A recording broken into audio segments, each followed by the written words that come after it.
Good morning students. बच्चों, कल के पीरियड में हमने आपके साथ इलेक्ट्रिक फ्लक्स डिस्कस किया था और आज हम इलेक्ट्रिक फ्लक्स पर बेस्ड एक थ्योरम है जिसका नाम है गॉस थ्योरम। आज हम आपके साथ गॉस थ्योरम डिस्कस करेंगे। गॉस थ्योरम, इसको गॉस लॉ भी जान के नाम से भी लिख सकते हैं, गॉस थ्योरम भी आप लिख सकते हैं। तो गॉस थ्योरम बच्चों ये है, phi E electric flux is equal to Q upon epsilon naught, या फिर इसको ऐसा लिख सकते हैं कि ये जो आपका फाई ई है ये surface integral E dot D S होता है और is equal to Q upon epsilon naught. इसमें सबसे ज़्यादा ध्यान देने की बात यह है कि जो आपका क्यू है, Q is the net charge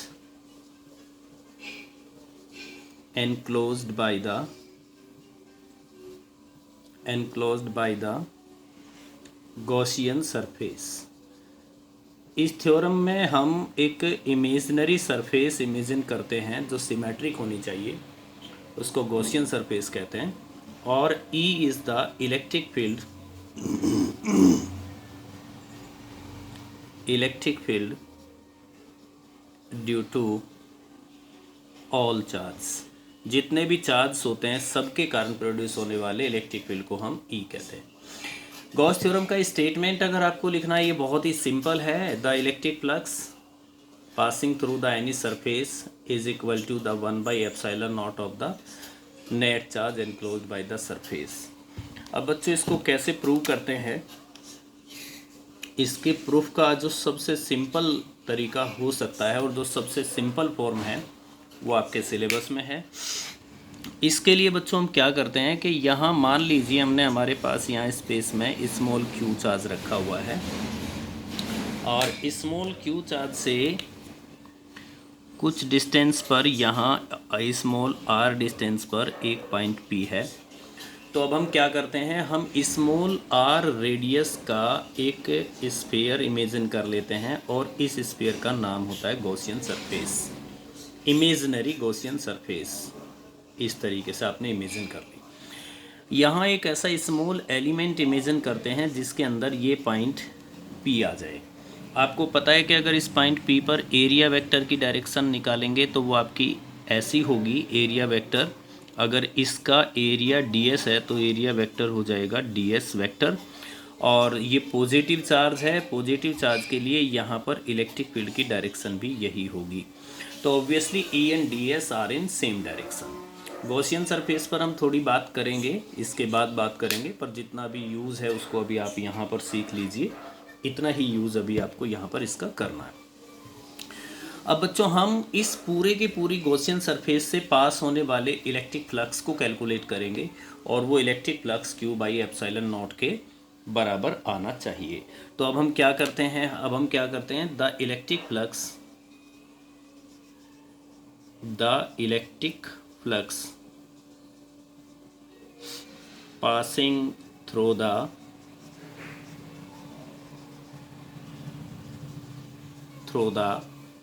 small area element, जो छोटा सा आपने एरिया एलिमेंट इमेजिन किया है, इससे पास होने वाला इलेक्ट्रिक फ्लक्स, जिसको हम लिख सकते हैं D phi E is equal to surface integral E dot D S.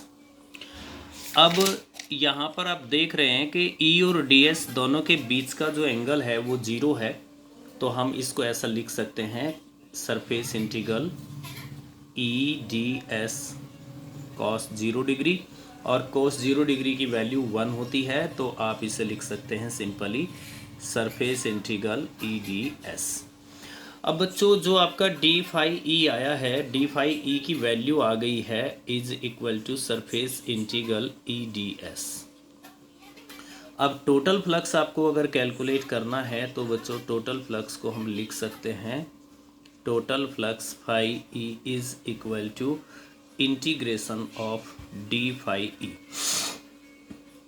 आपने अगर पहले से ही इंटीग्रेशन यूज़ कर लिया है तो आप इसको पहले से ही फाई ई कह सकते हैं। तो ये फाई ई की वैल्यू है, तो फाई ई की वैल्यू अब आपकी किसके बराबर हुई, अब देखिए ई की वैल्यू को हमने क्या लिखा, देखिए ई की वैल्यू को लिखा हमने 1/4πε0 into Q by R square और इंटू डी एस। अब जो कांस्टेंट है वो सब बाहर निकाल लो, जैसे क्यू कांस्टेंट है, डिवाइडेड बाई 4πε0 भी कांस्टेंट है, आर स्क्वायर भी कांस्टेंट है, surface integral of D S.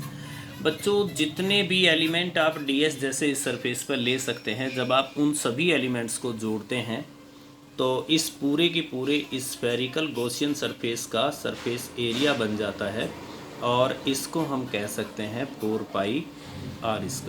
और यहाँ 4π से 4π कैंसिल, आर स्क्वायर से R square cancel, and it becomes Q/ε0। So students, we can say that phi E is equal to Q/ε0, or this is the Gauss theorem। ये Gauss theorem है, या Gauss theorem या Gauss law है आपका, ये Gauss theorem है। ठीक है स्टूडेंट्स, अब आप इसको बार बार एक बार आगे पीछे करके आराम से समझ लीजिए जब तक आपको समझ ना आए। Now students, some important points regarding to the Gauss theorem. सबसे इम्पॉर्टेंट पॉइंट जो गॉस थ्योरम में है वो ये है कि Gauss law is true, Gauss law is true for all shape and size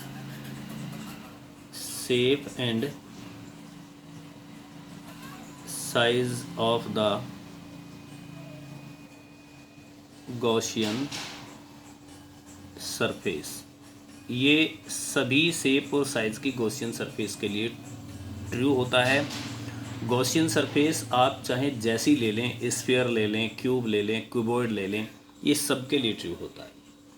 इसके बाद सेकंड इम्पॉर्टेंट पॉइंट ये है कि गॉस थ्योरम ये होता है closed integration E.ds is equal to Q/ε0। तो इसमें ध्यान देने की बात यह है कि Q जो होता है ये होता है charge enclosed by the Gaussian surface. ये चार्ज गॉसियन सरफेस के अंदर जो एनक्लोज होता है वो होता है, और जो इलेक्ट्रिक फील्ड होता है E ड्यू टू, ये होता है due to all charge either inside the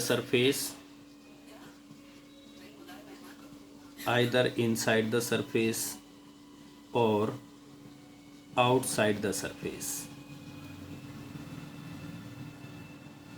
third important point है इफ द नेट चार्ज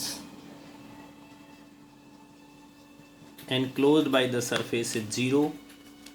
तो इसका मतलब अगर नेट चार्ज जीरो है तो फिर हम कह सकते हैं कि phi E is equal to Q net divided by epsilon naught. It means 0/ε0 is equal to 0, means the electric flux will be 0। the electric flux will be 0। But ये बहुत इम्पोर्टेंट पॉइंट है, बट इस बात का ध्यान रखना है if phi E is equal to 0, तो इसका मतलब Q is not equal to 0 है। इसका मतलब ये है, इसका मतलब ध्यान से समझो कि Q net is equal to 0। Q net is equal to 0 का मतलब क्या है? The surface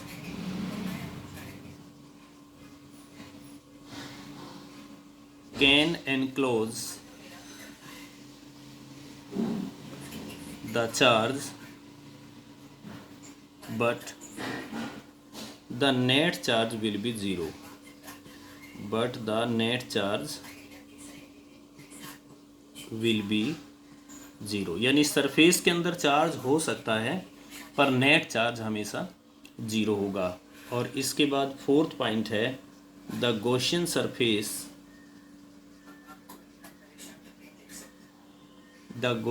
surface can not pass through the any charge. आपको इस तरीके की गॉसियन सरफेस इमेजिन करनी है कि वो किसी चार्ज से पास ना हो, but can pass continuous charge distribution. Continuous charge distribution से ये पास हो सकती है, पर किसी भी डिस्क्रीट चार्ज से ये पास नहीं होगी, ये बिल्कुल ध्यान रखना है। और इसके बाद नंबर 5 आप ये लिख सकते हैं, Gauss theorem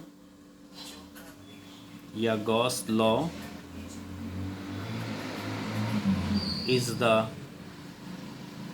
alternate form of Coulomb's law. ये कूलम्स लॉ की ही एक अल्टरनेट फॉर्म है। ये थे इम्पॉर्टेंट पॉइंट जो गॉस थ्योरम से रिलेटेड थे। इन पॉइंट्स को आप एक बार ध्यान से पढ़ लीजिए बच्चों। कोई दिक्कत होगी तो आप मेरे से दोबारा पूछ सकते हैं। अब नेक्स्ट आर्टिकल है बच्चों applications of the Gauss law, और इसमें पहला एप्लीकेशन है field due to an infinitely long straight wire.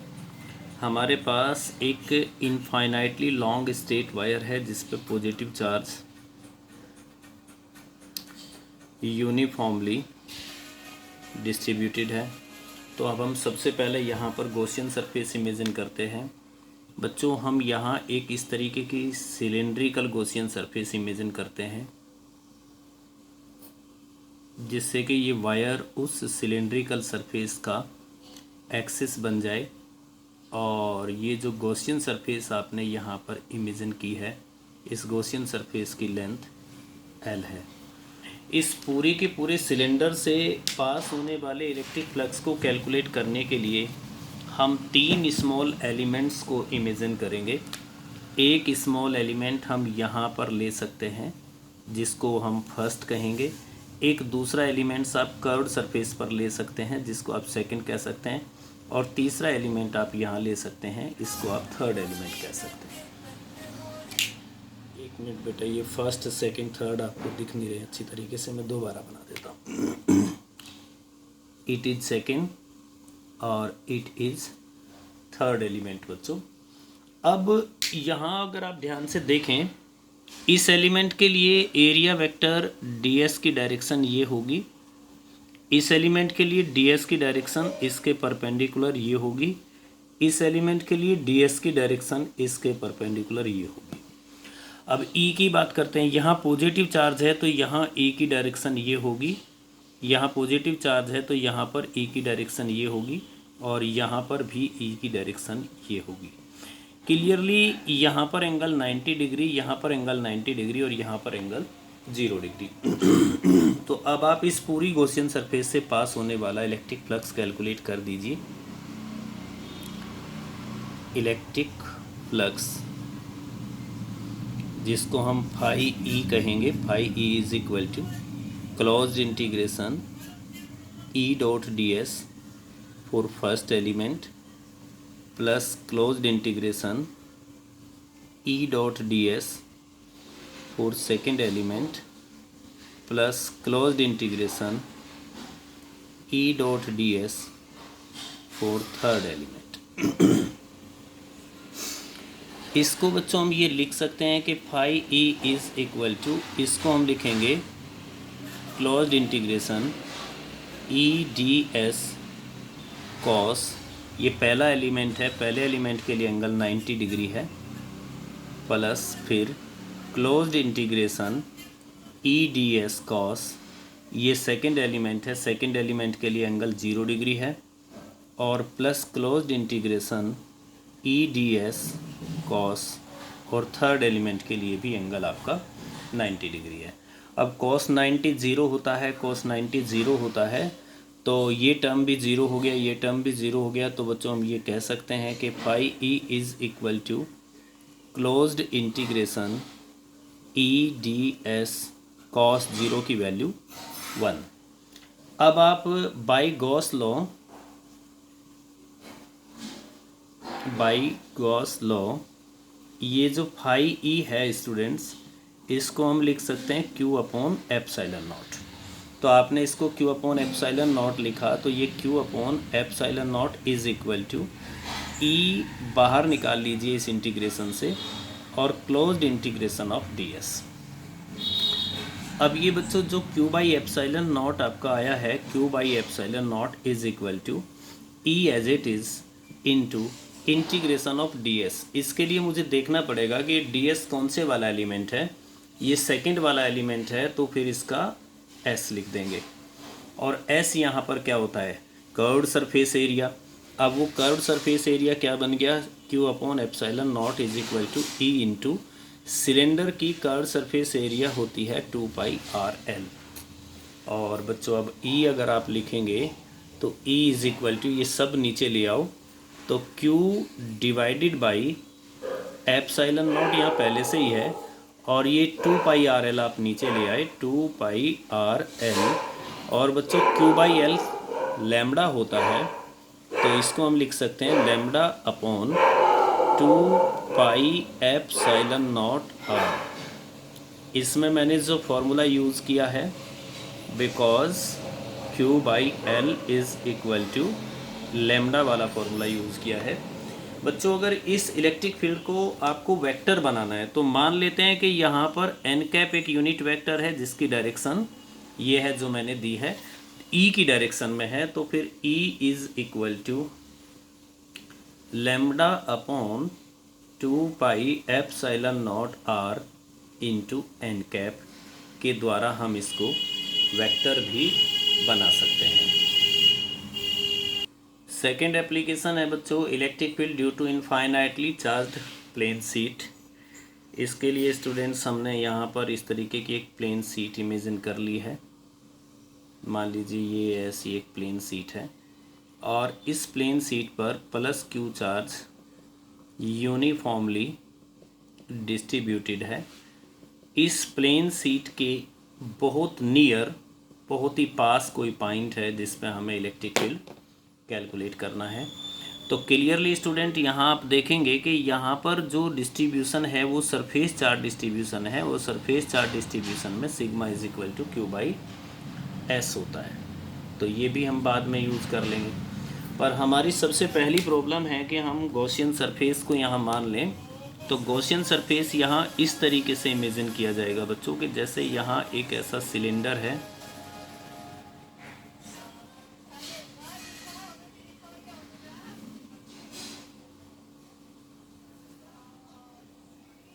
और इस सिलेंडर का हाफ जो पार्ट है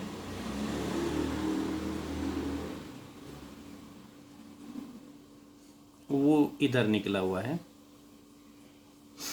हाफ पार्ट सिलेंडर के इस तरफ है और हाफ पार्ट आपका सिलेंडर का इस तरफ निकला हुआ है। तो अब बच्चों इस सिलेंडर पर आप 3 एलिमेंट इमेजिन कर सकते हैं। अब ये एक जो एलिमेंट होगा आपका वो आप यहाँ मान सकते हैं, दूसरा एलिमेंट आप यहाँ मान सकते हैं, और तीसरा एलिमेंट आप इसकी कर्व्ड सरफेस पर मान सकते हैं। मान लीजिए ये फर्स्ट है, ये सेकंड है, और ये वाला एलिमेंट आपका थर्ड है। तो देखो इसके लिए ई की डायरेक्शन ये है अवे, इसके लिए ई की डायरेक्शन ये है अवे, और इसके लिए भी ई की डायरेक्शन ये है अवे। ds की डायरेक्शन में इसमें दिखा रहा हूँ, ये ds की डायरेक्शन है, और इसके लिए ds की डायरेक्शन ये है। तो क्लियरली यहाँ e और ds के बीच का एंगल 90 डिग्री है। तो जिस तरीके से आपने कैलकुलेशन को पहले स्टार्ट किया था बिल्कुल ऐसे ही आप करिए। Phi e is equal to integration surface integration e dot ds for first element, और प्लस ऐसे ही for second element E dot D S, ये सेकेंड एलिमेंट के लिए हो जाएगा बच्चों। और जब ये सेकेंड एलिमेंट के लिए प्लस साथ साथ आप नेक्स्ट लिखिए for third element E dot D S. अब बच्चों इसमें से जो आपका ये सेकंड वाला एलिमेंट है ये 0 हो जाएगा क्योंकि यहाँ पर एंगल 90 डिग्री है, तो बचेंगे ये सिर्फ 2। तो हम ये लिख सकते हैं कि phi E is equal to 2 into integration E dot D S, और फाई की जगह हम गॉस थ्योरम से लिख सकते हैं क्यू अपॉन एप्सिलॉन नॉट 2, और ये हो गया आपका E D S cos 0 degree, और कॉस 0 डिग्री की वैल्यू 1 होती है। So we can write as Q upon epsilon naught into 2 E integration से बाहर आपने निकाल लिया, इंटीग्रेशन खाली डी एस का। और बच्चों इसको ऐसा लिख सकते हैं कि q upon epsilon naught is equal to 2e, और इंटीग्रेशन ऑफ ds को हम s लिख देते हैं, और यहाँ से जब हम e निकालते हैं तो e is equal to q upon 2 epsilon naught into s, और q बाई s को आप सिग्मा लिख सकते हैं, तो e is equal to small sigma upon 2 epsilon naught. ये किसी भी चार्ज्ड प्लेट के बहुत नज़दीक के पॉइंट पर इलेक्ट्रिक फील्ड होता है। बिल्कुल पहले की तरह अगर हम ये मान लें कि इसको वेक्टर बनाना है, तो वेक्टर बनाने के लिए बच्चों अगर इसको वेक्टर बनाना है तो एन कैप एक वेक्टर मान लेते हैं इस डायरेक्शन में, तो आप ई को ये लिख सकते हैं कि E is equal to sigma upon 2 epsilon naught into N cap. ये वेक्टर फॉर्म में भी हम इसको इस तरीके से एक्सप्रेस कर सकते हैं। बाकी का थर्ड एप्लीकेशन हम आपके साथ नेक्स्ट क्लास में डिस्कस करेंगे।